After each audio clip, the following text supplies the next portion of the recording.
Service in Mobile has issued a special marine warning for coastal waters from Pensacola, Florida to Pascagoula, Mississippi, out 20 nautical miles, Mississippi Sound, Perdido Bay area, South Mobile Bay, until 8 p.m. Central Daylight Time. At 6:53 p.m. Central Daylight Time, a strong thunderstorm capable of producing waterspouts was located near Portersville Bay, or near western Dauphin Island, moving east at 20 knots. Hazard, waterspouts and wind gusts 34 knots or greater. Source, radar. Impact, waterspouts can easily overturn boats and create locally hazardous seas. Small craft could be damaged in briefly higher winds and suddenly higher waves.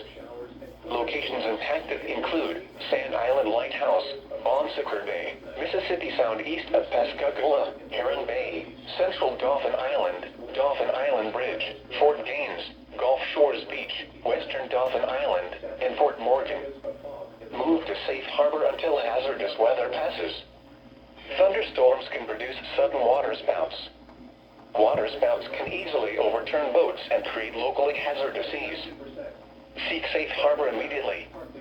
Repeating, a special marine warning has been issued until 8 p.m. Central Daylight Time for the following marine locations: South Mobile Bay, Mississippi Sound, Alabama, Perdido Bay area, and coastal waters from Pensacola, Florida to Pascagoula, Mississippi, out 20 nautical miles. Sunday, mostly cloudy. A chance of showers and thunderstorms in the morning. The National Weather Service in Mobile has extended the flash flood warning for